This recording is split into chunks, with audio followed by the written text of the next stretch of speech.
Ladies and gentlemen, boys and girls, welcome to the best of threes here at the Go4SC2 Sunday Cup. It's a ZVZ to start things off with, and spawning in the bottom left-hand position of Ulrena, looking suspiciously aggressive early on in the game. Ladies and gentlemen, representing Acer, it's Bly. His opponent representing Dignitas in the top left-hand position, the green Zerg player, playing this ever so slightly more normal compared to his opponent, but at least still going for the spawning pool first. Will he be able to defend? It's Tefel.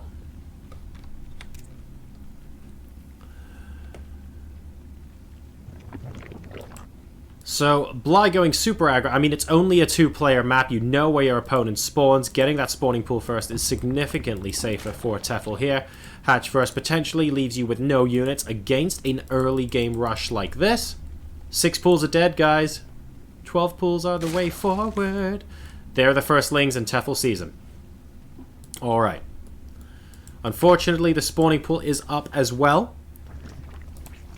And we have a spine crawler going up instantly there from Tefel. It will not complete by the time these links get into the main base unless they're hammering away at the natural expansion first. Bly might actually use this opening to just kill off the natural and get his own natural. That is entirely possible since he's seen that the spawning pool is down. 6 lings versus 2 here is going to make it very, very difficult. And, yep, 4 lings now for Tefel, but still, trying to stop this hatch from going down could end up being a bit of a project for him here. We've got 2 drones to help out as well, but we are up to 8 lings from Bly now, and continuously putting on the pressure. A ling goes down. The hatch is now on 50% hit points. Bly still with 2 more lings coming in, and if the spine crawler goes down here, Bly won't actually be able to stop this from going down. So Tefel looking like he's been alright in defending this like a champ. It's 16 workers versus 14 right now, but we have a natural expansion versus no natural expansion right now. Bly has to absolutely go all in. The Baneling nest is up. We have the Banelings up now. I mean, with the spine crawler there as well, he basically needs to take out the hatch and then go.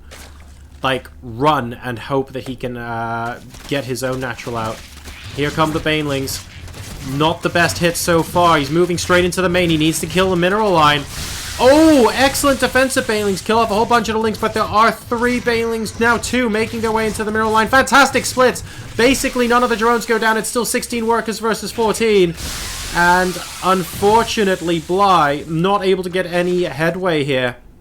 Spine crawler still up. Natural expansion hatch still up. Defensive Banelings are now go. And, well, Bly's going to continue making more units, but Tefel at this point can continue getting more and more ahead. He can basically try and wall off this section and force Bly to go the long way around this hatch, and it's basically kill the hatch or go home.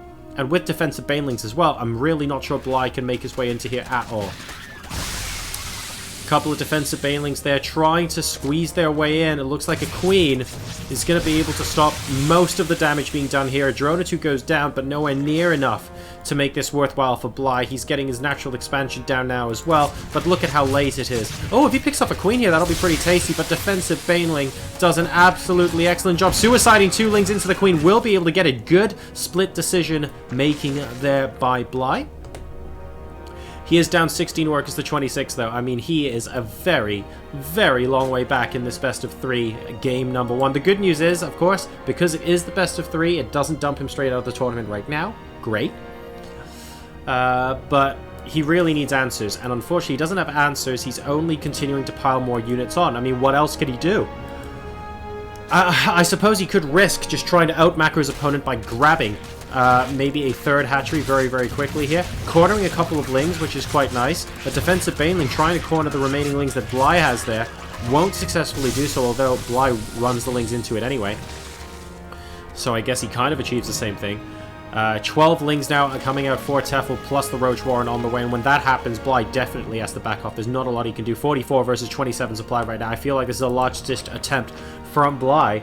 I mean, realistically, what can he do? He can maybe use Banelings to try and take out the hatch. I guess that might be a thing. But, well, here come all the Banelings. 1 goes down, 2 go down, 3 go down. The spine crawler gets taken out at least. He basically clears out the natural, and he gets the hatch as well. Okay. So Bly desperately needed that. He is still behind. He's behind 25 to 18 workers. He's behind 29 to 42 supply, but Now, Bly has the natural expansion, and Tefel does not. So it's down to Tefel to be a little bit more aggressive now, but he's got roaches out. I mean, with a combination of roaches and lings, he can pile on so much pressure at this natural that I think Bly's going to have to give the advantage right back. What is Bly going to be doing here? I don't know. He doesn't really have an answer. His army supply is 6 versus an army supply of 20. They're not huge numbers, but one of those numbers is more than 3 times the amount of the other. And that I think, is going to spell the end of Game 1 because we have offensive banelings here as well. Yes, Bly can warp in defensive banelings, but look, there are roaches here. What are you going to do? The banelings can only be so effective. And now more offensive banelings, no defensive banelings for Bly here. These Zerglings are just going to be good for dancing around. He's going to try and move them around to counterattack, but I can't see that working for him very well. What other units do we have inside the main base? I mean, like, 3 roaches in the main should basically solve this problem, right? The natural's gone. He's moving into the main base now. Baneling's actually getting a good number of hits there, but that isn't going to stop Tefel. Not this army. Bly now moving in. Only the 2 lings. Not that scary at the moment. Where were the rest of the banelings? Oh dear, they're not there anymore. And all of a sudden, the only army on the map that actually matters are these roaches moving in from Tefel. Bly down to 25 supply and 12 workers. All the drones are being pulled right now. Tefel in an excellent position. It looks like these lings might eventually kill off the roaches here. Is he going to be targeting workers? No, it's 20 workers versus 10. And, oh man, he's just in such a good position. I'm not even sure if the lings are going to be taking them out. The Queen, though, providing a lot of DPS support. Still 2 roaches there. Wow, and 2 roaches still survive. This is so difficult right now. He's looking for extra workers to pick off. Don't think he's going to be able to find any. Great, but it's still wow, it's now 19 versus 13. I can't believe Bly is really dragging this on right now, but the natural expansion is coming back up for Tefel, and look, we have more units coming out across the map. These banelings are going to end the game. Straight up.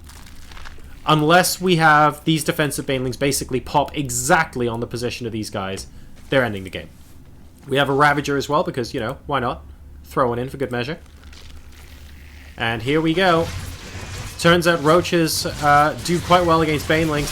3 more banelings trying to move into the mineral line. The Queen goes down as well, and oh god, GG. There we go. And Tefel, ladies and gentlemen, wins game number 1 to take the advantage in the quarterfinals here at the Go4SC2 Cup. He moves up 1-0 against Acer Bly.